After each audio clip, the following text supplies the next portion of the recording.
ಈಗ ತಾನೇ ಕಾಲೇಜ್ ಮುಗಿಸಿರೋಂಥ ಒಂದು ಯಂಗ್ಸ್ಟರ್ ಮನೆ ತಗೋಬೇಕಂತಂದ್ರೆ ಅದು ಅವನಿಗೆ ಕನಸಾಗೇನೆ ಉಳಿದ್ಬಿಡುತ್ತೆ. ಯಾಕೆ ಅಂತಂದ್ರೆ buying a house is a big deal. Getting a home just got even more costlier. Residential prices have surged as much as 45% in the last 5 years. ಈಗ ಮೊದಲಿನ ಥರ ಅಲ್ದಿರ ಈಗ ಬರ್ತಾ ಬರ್ತಾ ಏನಾಗ್ತಿದೆ ಅಂತಂದರೆ ಹೋಮ್ ಅನ್ನೋದು ನೀಡ್ ಥರ ಆಗ್ತಿಲ್ಲ, ಲಕ್ಸುರಿ ಥರ ಆಗ್ಬಿಡ್ತಿದೆ.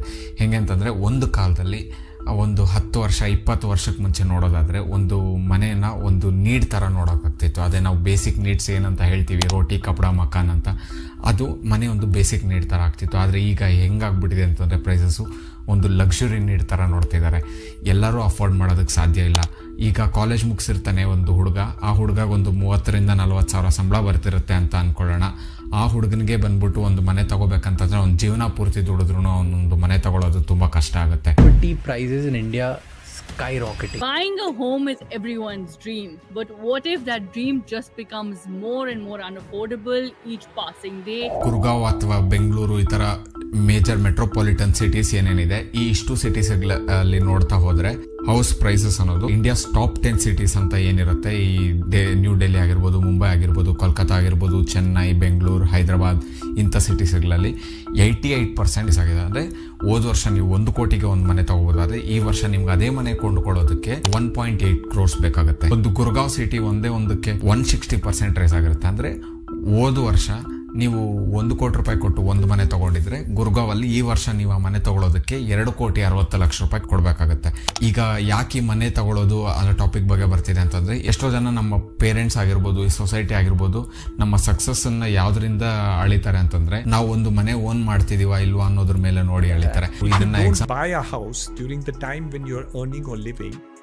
Then when you grow old, you don't have a house, you may not be able to get a rented house for the kind of style that you have lived in all your life. Even if you have paid good rent, you may not at that point of time be able to do. ಇದನ್ನ example ಆಗಿ ಹೇಗೆ ತಗೋಬಹುದು ಅಂದ್ರೆ, society pressure ಬಂದ್ಬಿಟ್ಟು ನೀನ್ rental home ಅಲ್ಲಿ ಇದ್ರೆ ನಿನ್ನಿಂದ ಏನು ಮಾಡೋದಕ್ಕಾಗಲ್ಲ, ಸ್ವಂತ ಮನೆಯೇ ತಗೋಬೇಕು ಅಂತ ನೋಡ್ತಾರೆ ಅಂತ ನಿಮ್ಮ ಮೇಲೆ ಪ್ರೆಷರ್ ಬಿಲ್ಡ್ ಮಾಡ್ತಾರೆ.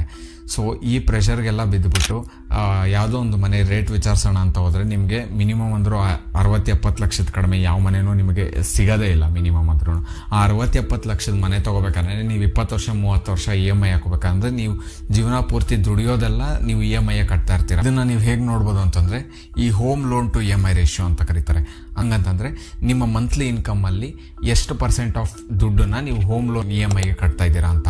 ಹಂಗಂತಂದರೆ ಈಗ ಫಾರ್ ಎಕ್ಸಾಂಪಲ್ ನನಗೆ 10 ಲಕ್ಷ ಬರ್ತಿದೆ ಅಂತ ಅಂದ್ಕೊಳ್ಳೋಣ, ನನಗೆ ಅದರಲ್ಲಿ ನಾನು 5 ಲಕ್ಷಕ್ಕಿಂತ ಕಡಿಮೆ ಇರಬೇಕು, ಅಂದರೆ 50%ಗಿಂತ ಕಡಿಮೆ ಇರಬೇಕು ಯಾವತ್ತು ನಮ್ಮ ಎಲ್ಲ EMIs ಕೂಡ ಸೇರಿ. ಅಂದರೆ ಹೋಮ್ ಲೋನ್ ಒಂದೇ ಅಲ್ಲ, ಇತರೆ EMIs ಕೂಡ ಇರುತ್ತೆ ಅಲ್ವಾ, ಅದೆಲ್ಲಾನು ಸೇರಿ 50%ಗಿಂತ ಕಡಿಮೆ ಇದ್ರೆ ಅದು ಒಳ್ಳೇದು ಅಂತ ಕನ್ಸಿಡರ್ ಮಾಡ್ತಾರೆ. ಆದರೆ ನೀವು ಆವ್ರೇಜ್ ಇಂಡಿಯನ್ ನೋಡ್ತಾ ಹೋದ್ರೆ 61% ಆಫ್ ಹಿಸ್ ಇನ್ಕಮ್ ಏನಿರುತ್ತಲ್ವಾ ಅದು ಕಂಪ್ಲೀಟ್ಲಿ ಬಂದ್ಬಿಟ್ಟು EMIಗೆ ಹೋಗ್ತದೆ, ವಿಚ್ ಇಸ್ ಮೋರ್ ದನ್ 50%. ಅದೇ ರೀತಿ ಓವರ್ ಆಲ್ ಇಂಡಿಯಾ ಅಲ್ದಿರಾ ಬರೀ ಮುಂಬೈದು ಮಾತ್ರ ನೋಡೋಕೆ ಹೋದರೆ 116% ಇದೆ ಆವ್ರೇಜು. ಹಂಗಂತಂದರೆ 100 ರೂಪಾಯಿ ದುಡಿಯತ್ತಾ ಇದೆಯಾ ಅಂತಂದರೆ 116 ರೂಪಾಯಿ EMI ಕಟ್ತಾ ಇದೆಯಾ. ಇದಕ್ಕೋಸ್ಕರ ಇನ್ನೆಷ್ಟು ಸರ್ಕಸ್ ಮಾಡಬೇಕು ಯೋಚನೆ ಮಾಡಿ. ಯಾವುದೋ ಒಂದು ರಿಪೋರ್ಟ್ ಹೇಳುತ್ತೆ, ನೀವು ಮುಂಬೈಯಲ್ಲಿ ಮನೆ ತಗೊಳ್ಳೋ ಬದಲು ಲಂಡನ್ನಲ್ಲಿ ಹಾರ್ಟ್ ಆಫ್ ದ ಸಿಟಿಯಲ್ಲಿ ನೀವು ಅದೇ ಮನೆನ ಇನ್ನ ಕಡಿಮೆ ಪ್ರೈಸಿಗೆ ತಗೋಬಹುದು ಅಂತ. ಇದಕ್ಕೆ one of the main reason ಬಂದ್ಬಿಟ್ಟು ಫ್ಲೋರ್ ಸ್ಪೇಸ್ ಇಂಡೆಕ್ಸ್ ಅಂತ ಅಂತಾರೆ. ಇನ್ನೊಂದು ಮೆಟ್ರಿಕ್ ನೋಡೋದಾದ್ರೆ ಪ್ರೈಸ್ ಟು ಇನ್ಕಮ್ ರೇಷಿಯೋ ಅಂತ ಕರಿತೀವಿ. ಈ ಪ್ರೈಸ್ ಟು ಇಂಡೆಕ್ಸ್ ರೇಷಿಯೋ ಮುಂಬೈದ್ ನೋಡಿದ್ರೆ 14.3 ಇದೆ. ಅಂದ್ರೆ ಒಂದು ವ್ಯಕ್ತಿ ಒಂದು ಮನೆಯನ್ನ ತಗೊಳ್ಬೇಕಂತಂದ್ರೆ 14.3 ಇಯರ್ಸ್, 14 ವರ್ಷ ಅವನು ಯಾವುದೇ ರೀತಿ ಸ್ಪೆಂಡಿಂಗ್ ಇಲ್ದಿರ, ಫುಡ್ ಇರ್ಬೋದು, ಏಂದ್ರ ಮೇಲೇನು ವೆಕೇಶನ್, ಏಂದ್ರ ಮೇಲೇನು ಸ್ಪೆಂಡ್ ಮಾಡ್ದಿರಾ ಅವನು 14 ವರ್ಷದ ಇನ್ಕಮ್ನ ತಗೊಂಡೋಗಿ ಒಂದು ಮನೆ ಮೇಲೆ ಹಾಕಿದಾನಂತಂದ್ರೆ ಅವಾಗ ಮಾತ್ರನೇ ಅವನು ಒಂದು ಮನೆ ಕೊಂಡ್ಕೊಳ್ಳೋಕೆ ಸಾಧ್ಯ ಅಂತ ಹೇಳ್ತಾರೆ.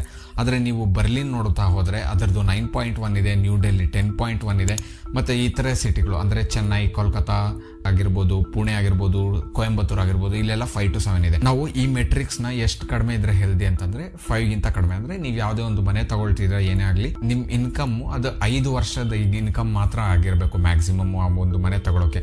ಅಂದರೆ ಫಾರ್ ಎಕ್ಸಾಂಪಲ್ ನೀವು 50 ಲಕ್ಷದ ಮನೆ ತಗೊಳ್ತಿದ್ದೀರಾ ಅಂತ ಅನ್ಕೊಳ್ಳೋಣ, ಅಂದರೆ ನಿಮ್ಮ ಇನ್ಕಮ್ಮು 10 ಲಕ್ಷ ಆಗಿರಬೇಕು. ಅಂದರೆ 10 ಲಕ್ಷ ಇಂಟು 50 ಲಕ್ಷ ಅಲ್ವಾ. ಸೊ ಈ ಇಂಡೆಕ್ಸ್ನ ನಾವು ಅಫೋರ್ಡಬಿಲಿಟಿ ಇಂಡೆಕ್ಸ್ ಅಲ್ಲಿ ಒನ್ ಆಫ್ ದ ಮೆಟ್ರಿಕ್ಸ್ ಥರ ಯೂಸ್ ಮಾಡ್ತೀವಿ.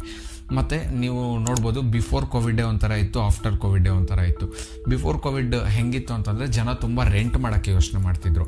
ಯಾಕೆ ರೆಂಟ್ ಮಾಡೋಕ್ಕೆ ಯೋಚನೆ ಮಾಡ್ತಿದ್ರು ಅಂತಂದ್ರೆ ಅವ್ರಿಗೆ ಸ್ವಂತ ಮನೆ ಬೇಕು ಅನ್ನೋಂಥ ಆಸ್ಪಿರೇಷನ್ಸ್ ಏನೂ ಇರಲಿಲ್ಲ. ಯಾಕಂದ್ರೆ ಅವ್ರೇನು ಆ ಮನೆಯಲ್ಲಿ ಇರ್ತಿರ್ಲಿಲ್ಲ. ಯಾಕಂದ್ರೆ ಮ್ಯಾಕ್ಸಿಮಮ್ ಟೈಮ್ ಆಫೀಸಲ್ಲಿ ಕಳೀತಿದ್ರು, ಬಂದು ಮನೆಗೆ ಬರ್ತಿದ್ರು, ಮಲ್ಕೊಡ್ತಿದ್ರು, ಹೋಗ್ತಿದ್ರು. ಆದರೆ ಕೋವಿಡ್ ನಂತರ ಹೆಂಗಾಗ್ಬಿಟ್ಟಿದೆ ಅಂತಂದರೆ ವರ್ಕ್ ಫ್ರಮ್ ಹೋಮ್ ಅನ್ನೋ ಕಾನ್ಸೆಪ್ಟ್ ಬಂದು ಅವ್ರಿಗೆ ಒಂದು ನನ್ನದು ಅಂತ ಒಂದು ಇರಬೇಕು ಅನ್ನೋ ಥರ ಒಂದು ಕಾನ್ಸೆಪ್ಟು ಅವ್ರ ತಲೆಗೆ ಬಂದ್ಬಿಟ್ಟಿದೆ. ಸೊ ಅದರಿಂದ ಏನು ಮಾಡ್ತಾ ಇದ್ದಾರೆ ಅಂತಂದರೆ ಒಂದು ಮನೆನ ಬೈ ಮಾಡೋಕ್ಕೆ ಟ್ರೈ ಮಾಡ್ತಾ ಇದ್ದಾರೆ. ಯಾವ್ದು ಎಲ್ಲ ಯೂತ್ ಆಗಿರ್ಬೋದು. ಆಫ್ಟರ್ ಹಿಂಗೆ ಕೋವಿಡ್ ಮುಂಚೆ ರೆಂಟಲ್ ಪ್ರೈಸಸ್ಸೂ ಕಡಿಮೆ ಇತ್ತು, ಎಲ್ಲ ಇತ್ತು. ಆದರೆ ಕೋವಿಡಲ್ಲಿ ಹೌಸ್ ಓನರ್ಸ್ಗೆ ಬಂದ್ಬಿಟ್ಟು ತುಂಬ ಲಾಸ್ ಆಗುತ್ತೆ. ಈ ಲಾಸನ್ನೆಲ್ಲ ರಿಕವರ್ ಮಾಡ್ಕೊಳಕ್ಕೆ ಏನು ಮಾಡಿದ್ರು, ಯಾಕಂದರೆ ಎಲ್ಲ ಜನ ಊರಿಗೆ ಹೊರಟ್ರು ವರ್ಕ್ ಫ್ರಮ್ ಹೋಮ್ ಅಂತ. ಕೋವಿಡ್ ಆದಮೇಲೆ ಸಡನ್ನಾಗಿ ಆಫೀಸಸ್ ಓಪನ್ ಆಯಿತು. ಈ ಖಾಲಿ ಬಿದ್ದಿದ್ವಲ್ಲ ಏನು ಮನೆಗಳು ಈ ಕೋವಿಡ್ ಟೈಮಲ್ಲಿ, ಆ ಮನೆಗಳೆಲ್ಲ ಫಿಲ್ ಆಗ್ತಾ ಬಂತು. ರೆಂಟಲ್ ಓನರ್ಸ್ ಏನು ಮಾಡಿದ್ರು, ಸಡನ್ನಾಗಿ ರೆಂಟಲ್ನ ಹೈಕ್ ಮಾಡಿದ್ರು. ಯಾಕೆ ಅಂತಂದರೆ ಅವ್ರಿಗೆ ಕೋವಿಡ್ ಟೈಮಲ್ಲಿ ಲಾಸ್ ಆಗಿತ್ತಲ್ಲ, ಅದನ್ನೆಲ್ಲ ರಿಕವರ್ ಮಾಡ್ಕೊಳ್ಳೋದಕ್ಕೆ. ಸೊ ಇದು ಒಂದು ಥಾಟ್ ಆಗುತ್ತೆ ಆಫ್ಟರ್ ಕೋವಿಡ್ ಮನೆಗಳಿಗೆ ಯಾಕೆ ಜನ ಬೇಕು ಅಂತ ಅಂದ್ಕೊಳ್ತಾರೆ ಅನ್ನೋದಕ್ಕೆ. ಯಾಕಂತಂದರೆ ಈಗ ಬಿಫೋರ್ ಕೋವಿಡ್ ಬಂದ್ಬಿಟ್ಟು ರೆಂಟು ಒಂದು 10,000 ಇತ್ತು ಅಂತ ಅಂದ್ಕೊಳ್ಳೋಣ. ಆವಾಗ ನಾವು ಒಂದು ಮನೆ ತೊಗೋಬೇಕಾದ್ರೆ ಒಂದು 15,000 20,000ನೇ ಇತ್ತು ಅಂತ ಅಂದ್ಕೊಳ್ಳೋಣ ಒಂದು EMI ಕಟ್ಟೋದಕ್ಕೋಸ್ಕರ. ಇವಾಗ ಅದೇ 20,000 ನೀನು ರೆಂಟ್ ಕೊಡೋ ಬದಲು ಇಲ್ಲಿ EMI ಕಟ್ಟು ತಗೋಬೋದಲ್ಲ ಅಂತ ಅನ್ಕೊಳ್ಳೋಕೆ ಶುರು ಮಾಡಿದ್ರು. ಸೊ ಇದರಿಂದ ಡಿಮ್ಯಾಂಡ್ ಜಾಸ್ತಿಯಾಗಿ ಪ್ರೈಸಸ್ ಜಾಸ್ತಿ ಆಯಿತು. ಮತ್ತು ಅದೇ ಅಲ್ದಿರ ನೀವೊಂದು ಮನೆ ತೊಗೋಬೇಕಾದ್ರೆ ಒಂದು ಬ್ರೋಕರನ್ನು ವಿಸಿಟ್ ಮಾಡ್ತೀರಾ. ಆ ಬ್ರೋಕರ್ನ ವಿಸಿಟ್ ಮಾಡಿದಾಗ ಏನಾಗುತ್ತೆ ಅಂತಂದರೆ ಆ ಬ್ರೋಕರ್ ಹೋಗ್ಬಿಟ್ಟು ಒಂದು ಅಪಾರ್ಟ್ಮೆಂಟ್ ಕಟ್ಟಿರ್ತಾನೆ, ಒಂದು 10 ಮನೆ ಇರುತ್ತೆ ಅಂತ ಅಂದ್ಕೊಳ್ಳೋಣ. ಆ 10 ಮನೆಯಲ್ಲಿ ಒಂದೇ ಒಂದು ಮನೆ ತೋರಿಸ್ಬಿಟ್ಟು ಇದೇ ಲಾಸ್ಟ್ ಪ್ರೈಸು, ಇದಕ್ಕಿಂತ ಕಡಿಮೆಗೆ ನಿಮಗೆ ಮನೆ ಸಿಗಲ್ಲ, ಈ ಮನೆಯೂ ಸೋಲ್ಡ್ ಔಟ್ ಆಯಿತು ಅಂತಂದರೆ ನಿಮಗೆ ಮನೆಯೇ ಸಿಗಲ್ಲ ಅನ್ನೋ ಥರ ಆರ್ಟಿಫಿಷಿಯಲ್ ಡಿಮ್ಯಾಂಡ್ ಕ್ರಿಯೇಟ್ ಮಾಡ್ತಾನೆ. ಯಾವುದೋ ಒಂದು ಸ್ಟಡಿ ಹೇಳುತ್ತೆ ಎಷ್ಟು ಬೇಕು ಮನೆಗಳು, ಅದಕ್ಕಿಂತ 10ರಷ್ಟು 20ರಷ್ಟು ಜಾಸ್ತಿ ಮನೆಗಳು ಆಲ್ರೆಡಿ ಬಿಲ್ಟಪ್ ಆಗಿದೆ, ಬಟ್ ತಗೊಳ್ಳೋರು ಸಿಗ್ತಿಲ್ಲ ಅಂತ. ಯಾಕಂದರೆ ಜನಗಳ ಹತ್ರ ದುಡ್ಡಿಲ್ಲ ಅಷ್ಟು ತಗೊಳ್ಳೋಷ್ಟು. ಇದನ್ನೆಲ್ಲ ಮ್ಯಾನೇಜ್ ಮಾಡೋಕ್ಕೆ ಏನಾದರೂ ಒಂದು ಬೇಕು ಅಲ್ಲ ಅಂತಂದರೆ ಇದಕ್ಕೆ ಒನ್ ಆಫ್ ದ ರೀಸನ್ ಬಂದ್ಬಿಟ್ಟು ಫ್ಲೋರ್ ಸ್ಪೇಸ್ ಇಂಡೆಕ್ಸ್ ಅಂತ ಕರೀತಾರೆ. ಈ ಫ್ಲೋರ್ ಸ್ಪೇಸ್ ಇಂಡೆಕ್ಸ್ ಅಂದರೆ ಏನು ಅಂತಂದರೆ, ಈಗ ಫಾರ್ ಎಕ್ಸಾಂಪಲ್ ನಾವು ಬೆಂಗಳೂರದೇ ತಗೊಳ್ತು ಅಂತಂದರೆ 1.5 ಇದೆ ಫ್ಲೋರ್ ಸ್ಪೇಸ್ ಇಂಡೆಕ್ಸು. ಹಂಗಂತಂದರೆ ನನ್ನ ಹತ್ರ 1000 ಸ್ಕ್ವೇರ್ ಫೀಟ್ ಆಫ್ ಲ್ಯಾಂಡ್ ಇದೆ ಅಂತಂದರೆ ನಾನು ಬಿಲ್ಟಪ್ ಏರಿಯಾ ಬಂದ್ಬಿಟ್ಟು 1500 ಸ್ಕ್ವೇರ್ ಫೀಟ್ ಮಾತ್ರ ಕಟ್ಟಬೇಕು ಅಂತ ಇರುತ್ತೆ. ಇದು ಹೆಂಗೆ ಅಂತಂದರೆ ಇವಾಗ 1500 ಸ್ಕ್ವೇರ್ ಫೀಟ್ ಆಫ್ ಲ್ಯಾಂಡ್ ಇಲ್ವಲ್ಲ ನನ್ನ ಹತ್ರ, ಹೆಂಗೆ ಇದು ಡಿಸೈಡ್ ಮಾಡ್ತಾರೆ ಅಂತಂದರೆ ನೀವು 2 ಫ್ಲೋರ್ ಆದರೂ ಕಟ್ಬೋದು. ಹೆಂಗೆ ಅಂತಂದರೆ 750 ಒಂದರಲ್ಲಿ 750 ಇನ್ನೊಂದು ಫ್ಲೋರಲ್ಲಿ ಹಾಗಾದರೂ ಕಟ್ಬೋದು. ಇಲ್ಲಾಂದರೆ ಅದನ್ನೇ 3 ಫ್ಲೋರ್ ಮಾಡಿ ಕಟ್ತೀವಿ ಅಂದರೂ ಕಟ್ಬೋದು. ಈ ಒಟ್ಟಿನಲ್ಲಿ ನೀವು ಅಷ್ಟೇ ಲ್ಯಾಂಡನ್ನು ಯೂಟಿಲೈಸ್ ಮಾಡ್ಕೋಬೇಕು. ಅದನ್ನು ಫ್ಲೋರ್ ಸ್ಪೇಸ್ ಇಂಡೆಕ್ಸ್ ಅಂತ ಕರೀತಾರೆ. ಇದು ಯಾಕೆ ಮಾಡುತ್ತೆ ಗೌರ್ಮೆಂಟ್ ಮೇಯ್ನು ಅಂತ ಹೇಳಿದ್ರೆ, ಈಗ ಫ್ಲೋರ್ ಸ್ಪೇಸ್ ಇಂಡೆಕ್ಸು ನೀವು ನ್ಯೂಯಾರ್ಕು ಅಲ್ಲಿ ಇಲ್ಲಿ ಎಲ್ಲ ಇತರೆ ಡೆವಲಪ್ಡ್ ಕಂಟ್ರೀಸಲ್ಲಿ ನೋಡಿದ್ರೆ 25 ಇರುತ್ತೆ. ಇದು ಬಂದ್ಬಿಟ್ಟು ಸಿಂಗಾಪುರು, ನ್ಯೂಯಾರ್ಕು ಅಲ್ಲಿ ಎಲ್ಲ ನಿಮಗೆ ದೊಡ್ಡ ಸ್ಕೈ ಸ್ಕ್ರೇಪರ್ಸ್ ನೋಡೋಕ್ಕೆ ಸಿಗುತ್ತೆ. ಅದೇ ನೀವು ಬೆಂಗಳೂರಲ್ಲಿ ನೋಡಿದ್ದು ಅಂತಂದರೆ ಆ ರೀತಿಯಾದಂಥ ಸ್ಕೈ ಸ್ಕ್ರೇಪರ್ಸ್ ಸಿಗಲ್ಲ ನಿಮಗೆ. ಯಾಕೆ ಅಂತಂದ್ರೆ ಅದಕ್ಕೂ ಈ ಫ್ಲೋರ್ ಸ್ಪೇಸ್ ಇಂಡೆಕ್ಸೇ ಕಾರಣ. ಈ FSI ನ ಯಾರು ಡಿಸೈಡ್ ಮಾಡ್ತಾರೆ ಅಂತಂದ್ರೆ ಗೌರ್ಮೆಂಟ್ ಡಿಸೈಡ್ ಮಾಡುತ್ತೆ. ಮತ್ತೆ ಈ FSI ನ ಗೌರ್ಮೆಂಟ್ ಇನ್ಕ್ರೀಸ್ ಮಾಡ್ಬೋದಲ್ಲ ಅಂತ ಯೋಚನೆ ಮಾಡಿದ್ರೆ ಅವಾಗ ಮನೆಗಳು ಅಫೋರ್ಡಬಲ್ ರೇಟ್ಸ್ ಅಲ್ಲಿ ಸಿಗುತ್ತಲ್ಲ, ಅಂದ್ರೆ ಒಂದ್ರ ಮೇಲೆ ಒಂದು ಕಟ್ತಾ ಹೋದ್ರೆ ಯೂಶುವಲ್ ಕಾಸ್ಟ್ ಕಡಿಮೆ ಆಗುತ್ತಲ್ವಾ.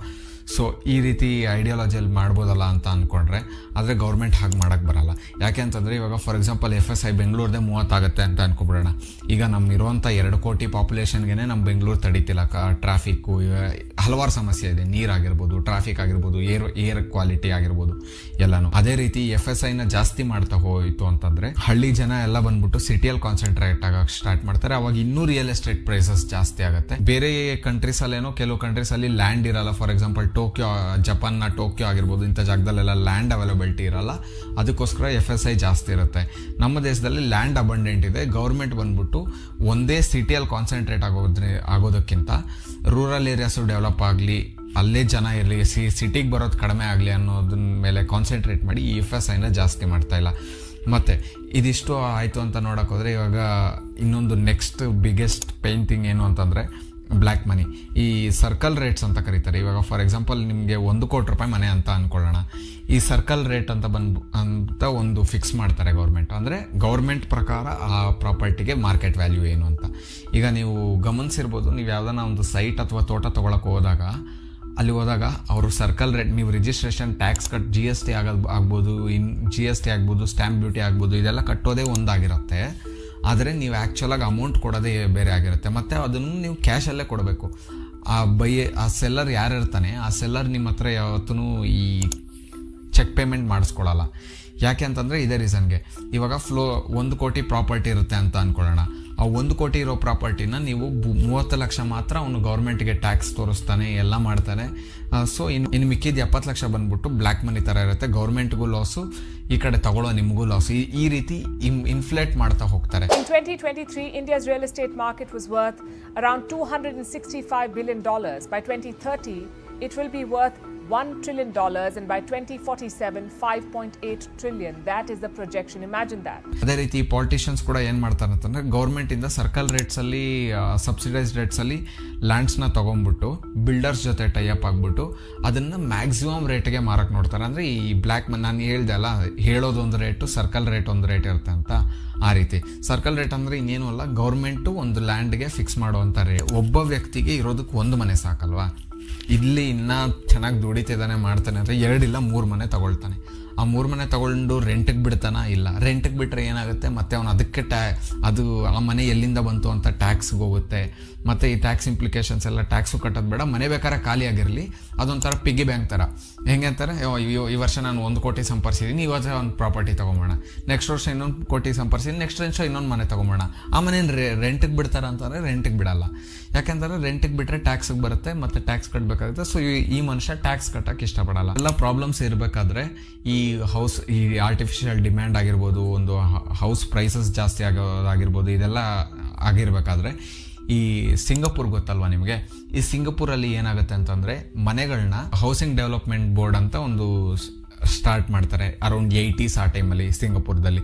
ಆ ಸಿಂಗಪುರಲ್ಲಿ ಹೌಸಿಂಗ್ ಡೆವಲಪ್ಮೆಂಟ್ ಬೋರ್ಡ್ ಸ್ಟಾರ್ಟ್ ಮಾಡಿದಾಗ ಏನು ಮಾಡ್ತಾರೆ ಅಂತಂದರೆ, ಅವರು ಲೋಯೆಸ್ಟ್ ರೇಟ್ಸ್ ಅಂದರೆ ನಾರ್ಮಲ್ ರೇಟ್ಸ್ಗೆ ಲ್ಯಾಂಡನ್ನು ತಗೊಂಡು ಮನೆಗಳನ್ನ ಬಿಲ್ಡ್ ಮಾಡಿ ಅಫೋರ್ಡಬಲ್ ರೇಟ್ಸ್ಗೆ ಸೆಲ್ ಮಾಡ್ತಾರೆ. ಹೆಂಗೆ ಅಂತಂದರೆ, ಈಗ ಎಲ್ಲ ಗೌರ್ಮೆಂಟೇ ಮಾಡ್ತಿರೋದ್ರಿಂದ ಅಲ್ಲಿ 80% ಆಫ್ ಮನೆಗಳು ಏನಿದೆ ಈಗ ಸಿಂಗಪುರದಲ್ಲಿ, ಆ 80% ಮನೆಗಳು ಬಂದ್ಬಿಟ್ಟು ಹೌಸಿಂಗ್ ಡೆವಲಪ್ಮೆಂಟ್ ಬೋರ್ಡಿಂದನೇ ನಿರ್ಮಾಣ ಆಗಿರುತ್ತೆ. ಪ್ಲಸ್ ಅದನ್ನು 90% ಆಫ್ ಪೀಪಲ್ ಅದನ್ನು ಓನ್ ಮಾಡ್ತಿರ್ತಾರೆ, ಅಂದರೆ ಎಂಟೈರ್ ಸಿಂಗಪುರಲ್ಲಿ. ಅಂದರೆ ಈ 90% ಅನ್ನೋದೇನಿದೆ ವರ್ಲ್ಡಲ್ಲೇ ಹೈಯೆಸ್ಟ್ ಇದೆ. ಹೆಂಗೆ ಅಂತಂದರೆ, ಈಗ 100 ಜನ ಇದ್ದಾರೆ ಒಂದು ದೇಶದಲ್ಲಿ ಅಂತ ಅಂದ್ಕೊಂಡ್ರೆ 90 ಜನಕ್ಕೂ ಸ್ವಂತ ಮನೆ ಇದೆ ಅಂತ ಇದರ ಅರ್ಥ. ಅದು ಇಂಡಿಯಾದಲ್ಲಿ ನೋಡಿದ್ರೆ ನಿಮ್ಗೆ ಅರೌಂಡ್ 50% ಬರೋದು ಕೂಡ ಕಷ್ಟ ಆಗುತ್ತೆ. I see a lot of wealthy people. Nobody feels even remotely close to as wealthy as real estate people. Only 500 rich families own their land or home in Mumbai city ಅಂತ ಹೇಳ್ತಾರೆ. ಅಂದ್ರೆ ಅಲ್ಲಿ ಬದುಕ್ತಿರೋದು 2 ರಿಂದ 3 ಕೋಟಿ ಜನ, 4 ಕೋಟಿ ಜನ. ಆದ್ರೆ ಟಾಪ್ 500 ಬಿಲ್ಡರ್ಸ್ ಆಗಿರ್ಬೋದು, ಸಾವುಕಾರ ಫ್ಯಾಮಿಲಿಗಳಾಗಿರ್ಬೋದು, ಅವ್ರು ಮಾತ್ರನೇ ಓನ್ ಮಾಡ್ತಿದ್ದಾರೆ ಎಂಟೈರ್ ಮುಂಬೈ ರಿಯಲ್ ಎಸ್ಟೇಟ್ನ. ಮತ್ತೆ ವಿಯೆನ್ನಾ ಅಂತ ಒಂದು ದೇಶ ಇದೆ. ಆ ವಿಯೆನ್ನಾದಲ್ಲಿ ಈ ಥರ ಹೋಮ್ಲೆಸ್ ಪೀಪಲ್ಗೆಲ್ಲ ಏನು ಮಾಡ್ತಾರೆ ಅಂತಂದರೆ, ಈ ಲಿಮಿಟೆಡ್ ಪ್ರಾಫಿಟ್ ಆರ್ಗನೈಸೇಷನ್ಸ್ ಅಂತ ಇರುತ್ತೆ. ಅಂದರೆ ಅವರು ಜಾಸ್ತಿ ರೆಂಟನ್ನು ಚಾರ್ಜ್ ಮಾಡಲ್ಲ, ಒಂದು ನಾಮಿನಲ್ ರೆಂಟ್, ಇಷ್ಟು ರೆಂಟ್ ಪೇ ಮಾಡಿ ಇರಿ ಅಂತ ಹೇಳ್ತಾರೆ. ಇದು ವರ್ಲ್ಡ್ ವಾರ್ ಟೈಮಿಂದನೂ ನಡ್ಕೊ ಬರ್ತಿದೆ. ಯಾಕಂದರೆ ರಿಕವರಿ ಬೇಕಿತ್ತು, ಜನರಿಗೆ ಒಂದು ಸ್ಟೇಬಲ್ ಇನ್ಕಮ್ಮು, ಸ್ಟೇಬಲ್ ಸ್ಪೆಂಡಿಂಗು ಎಲ್ಲ ಬೇಕಿತ್ತು, ಅದಕ್ಕೋಸ್ಕರ. ಮತ್ತು ಅದಾದಮೇಲೆ ಈಗ ಗೌರ್ಮೆಂಟ್ ಏನ್ ಸ್ಟೆಪ್ಸ್ ತಗೋಬಹುದು ಅಂತ ನೋಡಿದ್ರೆ, ಈಗ ಗೌರ್ಮೆಂಟ್ ಬಂದ್ಬಿಟ್ಟು ಆಸ್ಪಿರೇಷನ್ಸ್ನ ಮ್ಯಾನೇಜ್ ಮಾಡಬೇಕು ಜನಗಳದ್ದು. ಹೆಂಗೆ ಅಂತಂದ್ರೆ, ಈಗ ನಾನು ಐ ಟಿ ಎಂಪ್ಲಾಯಿ ಅಂತ ಅನ್ಕೊಂಡ್ರೆ, ನಾನು ಸಿಟಿಗೆ ಹೋದ್ರೇನೆ ನಾನು ಬದುಕಾಗೋದು, ನನ್ನ ಊರಲ್ಲಿ ನನಗೇನು ಇಲ್ಲ. ಸೊ ಏನ್ ಮಾಡಬೇಕು ಅಂತಂದ್ರೆ, can afford to buy a house in 1-2 cities and forget about it and say that in a year I'll spend X amount of months here and there. ಈಗ ಸಿಟಿಯಲ್ಲೇ ಮನೆ ತಗೋಬೇಕು ಅನ್ನೋದನ್ನ ಬಿಟ್ಟು ಸಿಟಿಯಿಂದ ಔಟ್ಸ್ಕಟ್ಸ್ ಅಲ್ಲಿ ತಗೋ. ಯಾಕಂದ್ರೆ ನೀವು ಬ್ಯಾಂಗ್ಳೂರ್ ನೋಡ್ತಾ ಹೋದ್ರೆ, ಬ್ಯಾಂಗ್ಳೂರ್ ಯಾವತ್ತಿದ್ರು ಗ್ರೋಯಿಂಗ್ ಸಿಟಿ, ಎಲ್ಲಾ ಕಡೆಯಿಂದನೂ ಗ್ರೋ ಆಗಿದೆ.